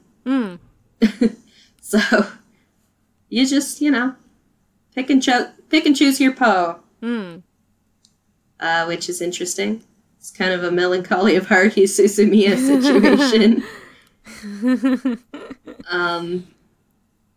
This collector's edition, I think, is kind of chronological by how it was published. So if I looked at the tankobons, it's probably the same. I don't want to say that. But definitely the first few chapters here were written before the later chapters. Yeah. Which I think you can kind of tell that the whole mythos of the Poe clan and particularly the focus on Edgar and Alan was not fully developed. You kind of have the Poe clan coming in as a mysterious other, a mystery that the main character of the chapter has to solve. Whereas, starting about halfway through the book, we switch entirely to Edgar's perspective. Yeah. And we really get sort of his interior dilemmas with not aging, with a few different important deaths that he's had to deal with. Yeah. With his vampire bloodlust. And trying to hide the fact that he's immortal. Obviously, he and his family have to move every couple years. And just, the most beautiful frenemy-boyfriend relationship between Edgar and Alan. Hey, why not? You never know if they're gonna punch each other or, smooch. Yeah. So good. There's one point where someone's like, I can't even tell if you guys are friends or enemies. And I was like, that's it. That's the dream. What a good dynamic. I've said it before, but 70s shoujo manga has no match. It's just of itself. Everything, all at once. If you've ever felt any emotions, just multiply that by 10,000. It sweeps you away. And the art here, again, has no match. Hagio was so inventive, is so inventive with her layouts. Mm-hmm. Just the ways that she manipulates the page to convey multiple layers of meaning and multiple layers of emotion, just to really pull yourself inside these characters' heads, is just, you know, she's a master for a reason. Yeah, she really is. And it's so nice that we're not only seeing her classic works like this coming to English, but we're getting more of them. And it's really, really, really wonderful. So, number one for you, Ray, was pretty obvious. I think anyone who knows you, your channel, your series you love, not surprised. I think in a similar vein, especially regarding my reading this year, my tweeting this year, my number one should be no surprise to anybody who follows me. This is a title that doesn't yet have a print release, but is getting one early next year. It is available, the most current chapters are available via Manga Plus. There was at one point the entire series available on Manga Plus, not anymore. But the first 6 or 8 chapters, and then the most recent chapters, which are late 40s, early 50s. And this is Blue Flag by Kaito, currently ongoing, but in my opinion, very soon to be ended series. Shonen series, character drama, romance. Incredible. I've talked about Kaito's works before, in particular this series on my channel before, because it really was one that I had heard good things about. I had seen that it had a print release in Spain, in a couple other countries, and people from those countries were saying, like, this is such an incredible manga, it's such a shame it's not available in English. And so there was a lot of very positive buzz around it. I'd also just when Shonen Jump opened their app, they also have another Kaito series on there that I have read, and I enjoyed that. So I decided to try Blue Flag when it was made available, and absolutely fell in love with it. If the idea of a high school romance drama with a love triangle, it just doesn't sound like your thing, believe me, I am generally in that boat. I do not like, or I'm just kind of tired of those types of stories. This is not what you expect it to be, and I think there's something so... It's the type of series that makes you want everything to be okay for every character. These teens feel like very real people. Yeah. They're my babies. And I love them all.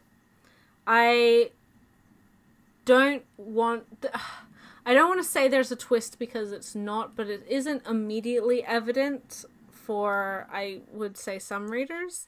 But 2 of these characters, there's the main love triangle between a young guy, this girl in his class, and she has feelings for his best friend, who's kind of the everyman. He's really popular, really sporty, just really all-around nice guy.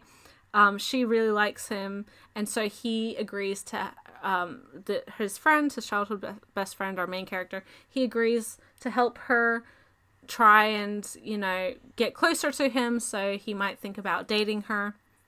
Little does he know that his best friend, this really lovable guy, is actually secretly gay and has loved him for a long time, for as long as he could remember.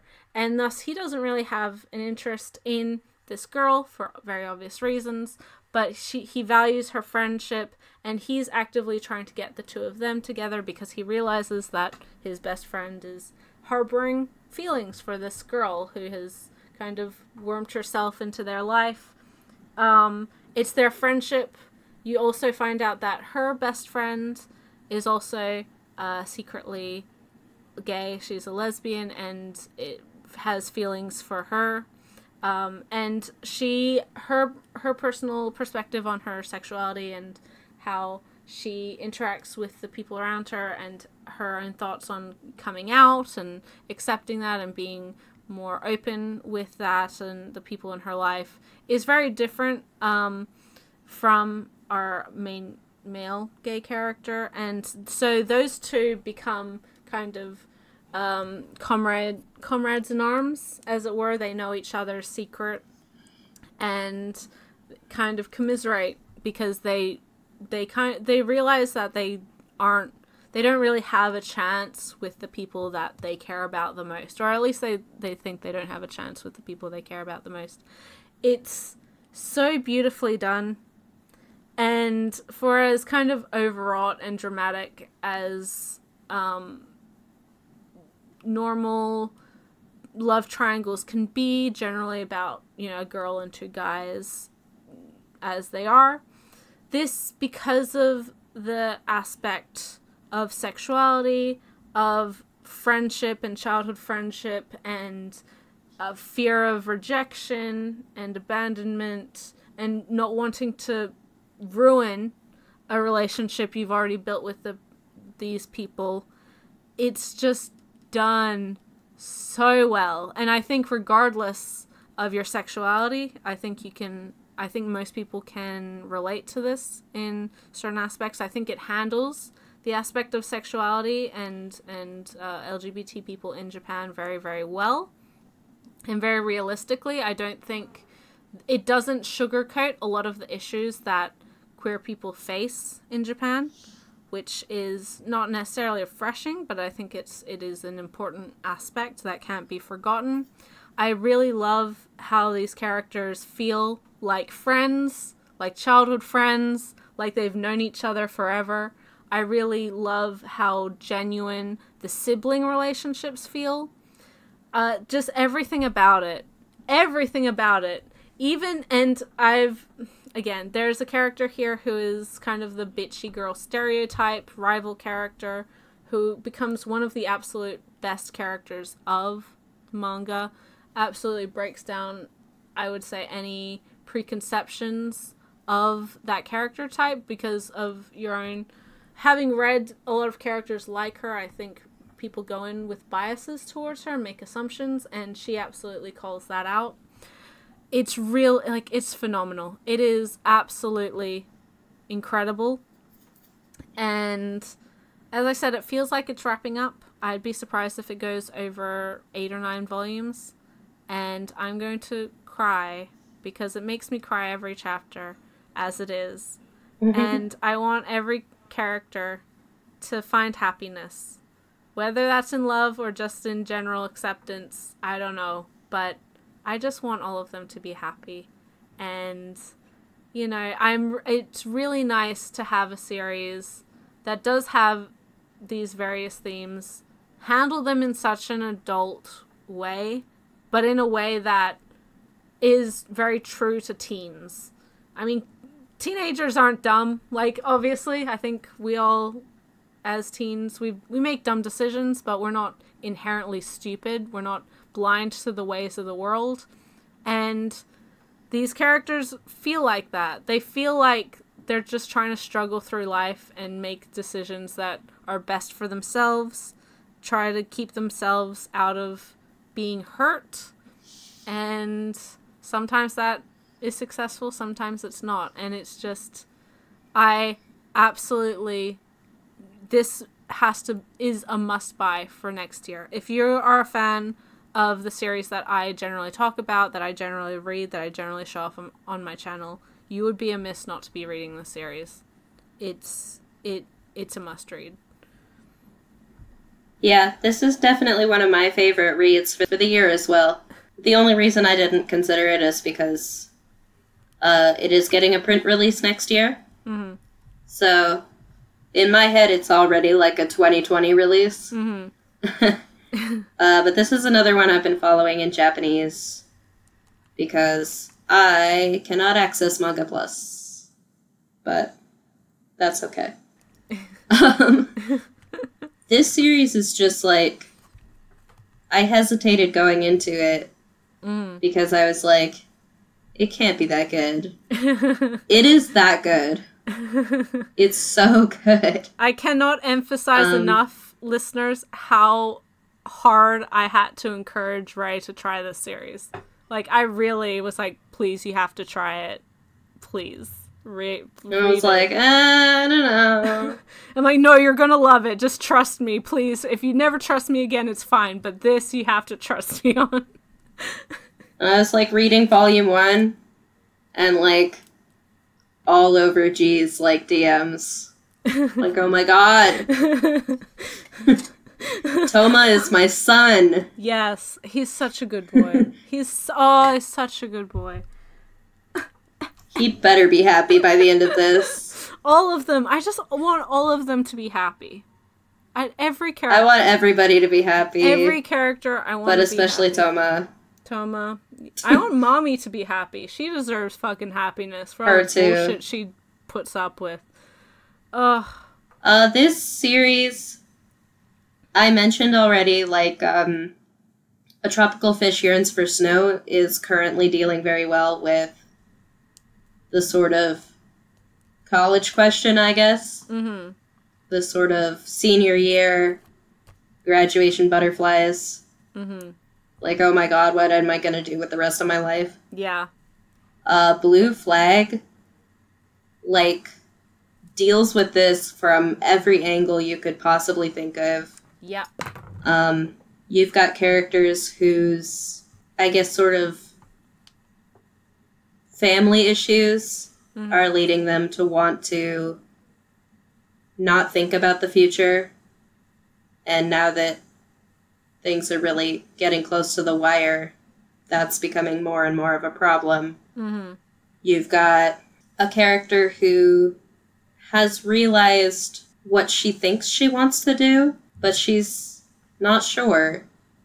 And when she looks at this thing that she's passionate about, she doesn't feel like she's as good at it as the other people in her class. Yeah.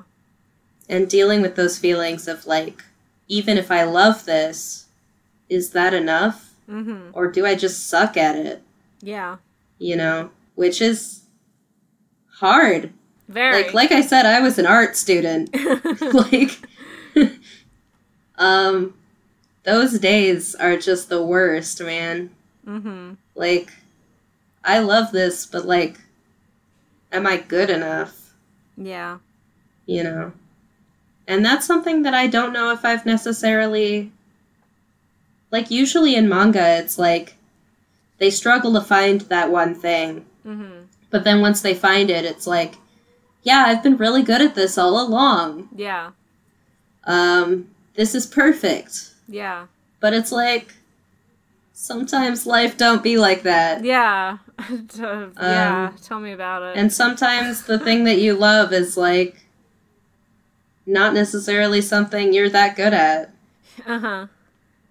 And you don't know if, like, if you go to school, you'll get better at it. Or if you just can't. Mm-hmm. And, like, that's the kind of, like, complicated stuff that this series is just phenomenal. Constantly throwing at you. Yeah. It's just so real. It is. There's so many feelings here that I remember so vividly from my senior year. Mm-hmm. And obviously a lot of this is stuff that, you know, you don't stop feeling. Yeah. Like, some of it is, like, just part of kind life. of really specific to senior year. Uh-huh. But then a whole lot of it is just life. Yep. Dealt with here so well, and with such empathy. Uh-huh. These characters are, like, they do dumb stuff. They do so much dumb stuff. Yeah. But they're trying their best, damn it. Yeah. And they're trying to be good people. Yes. And they're just trying to live their lives the best way they can. Yes. And sometimes they're teenagers. Uh-huh. And they don't look as far ahead as they should. Yeah. And stuff gets messed up because of it. Yeah. It's And it's sometimes everybody has the best of intentions. And things still go wrong. And shit just sucks. Yeah. Like, you know. Life is hard. Sometimes there isn't a pretty bow. Like, even if you're communicating perfectly, sometimes the scenarios just don't work hard out from the beginning. Yeah. And you've got to figure it out. Yeah. And it's even worse as a teen, as an adolescent, trying to figure all this shit out. It's... Yeah. Yeah. It's great. It's wonderful. If you're not reading it, if you haven't read it, it wasn't on your radar, please pick it up. Please read it. And please support more titles like it in 2020. If you enjoy my number 2, Our Dreams at Dusk, pick this one up. If you like LGBT manga in general, pick it up. If you like solid character drama, romance, pick this one up. It's very good. And if you like good things, yeah, pick it up. Pick this up. It's one that I hope everyone buys next year, and at least tries, because it deserves all the praise that it's been getting. It's been all the praise that it's gotten from the different markets that have published it previously, and it's not super duper long. It is wrapping up, I feel, very soon, and you will fall in love with the characters. You will care about these characters, and you will want the best for these characters. So, yeah. Read Blue Flag. Yep. It's coming out in print, so you have no excuse. Yes, exactly. Support. It's going to be a Viz signature release. Yeah, large and print. The covers are gorgeous. Absolutely beautiful. Kaito, as well, is a phenomenal artist. Like, even if disregarding the writing, which is amazing, the art is really beautiful and wonderful and just emotional as well. Just so much captured on the page. So much. I'll also say that if you're looking for good Japanese practice, and you're at the sort of I can kind of read level, this doesn't have furigana.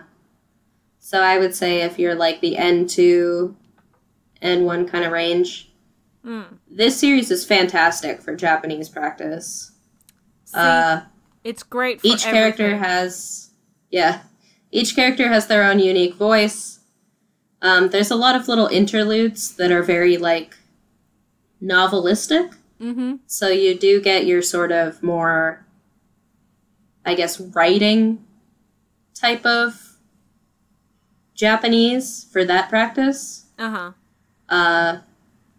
But also, like, you know, all of these daily conversations among characters who each have their own unique voice. And their own unique sort of usage of the language. So, yeah, it's if any of our listeners are in that boat, this is one of my top recommended Japanese practice series. Yeah. It's so wonderful, and what a wonderful note to end on. This 2019 has been a great year for manga. I mean, we spent so much time talking about so many wonderful series, not just our top 5, but all of the additional honorable mentions we had to make, because really we couldn't limit it. Even with 10, we couldn't limit it. We got so many suggestions and so many people with their own favorite series, which were all really great to see. And going forward to 2020, it is so exciting to see what has been licensed, what is coming out. It's just incredible. Next month... So much to be excited for. Yes. And next month, hopefully you'll be excited for our podcast, because we have one that is been highly anticipated ever since we started the podcast, when we've been planning forever. And next month seems like the best month to do it, because next month we're doing Year 24, which... Yay! To coincide with the release of the first omnibus volume of The Rose of Versailles. Yes. The long-awaited. Yes. So we will talk about that. I'm sure we'll talk about Poclan and Hagyu as per always. We will definitely talk about Keiko Takamiya and all the other wonderful ladies whose work we don't unfortunately have in English. So just as always, I will put out a tweet about any questions you may have for this particular upcoming topic. In the comments as well for this one, let us know your top 5 manga for the series. If you weren't able to get your titles in on Twitter, we'd love to we'd love to know. We'd love to read them. If any were the same as ours, if you weren't even aware of some of the series we talked about, let us know. Try them out. As always, it's been a wonderful, wonderful time recording the podcast, and this will be going out before Christmas, hopefully, so I hope everybody has a wonderful end of the year, even if you don't celebrate Christmas, whether that be Hanukkah, Kwanzaa, solstice, any of your year-end festivities. I hope everyone has a wonderful time, and I hope everyone has a wonderful New Year, because the podcast won't be back until after the New Year. And then it'll be 2020. So starting the year strong. I hope everybody stays safe and happy over the next few weeks. And we'll talk to you then. But I am G from Simply G. As always, my links are in the description. You're on my channel, so please subscribe if you like this content. My Twitter is also down below. Please go subscribe to Ray from Whimsical Picture. She is phenomenal, wonderful, amazing, and my other half. And her Twitter and YouTube channel is in the description below. She is way smarter than me 99% of the time, as it is very obvious. Nope. But not at all. Support her channel. She's incredible, and yes, she has a lot of insight to things that I do not know. Hopefully I have some insight to some things that she does not know. And now that I've finally taken the N1 JLPT, I finally have some time to hopefully go back to making videos. Yay! Yeah, her content is great, guys. Watch her videos. They're wonderful. But, as always, thank you guys so much for listening. It has been a wonderful last 6 months since we've been doing this. Thank you for supporting the podcast in 2019, and I hope you continue to support the podcast in 2020. We are very excited to continue doing these. We have lots of plans for the coming year. And, yeah, hopefully you guys will also enjoy. So, we'll catch you in the next, and bye till then. Bye-bye. Bye-bye.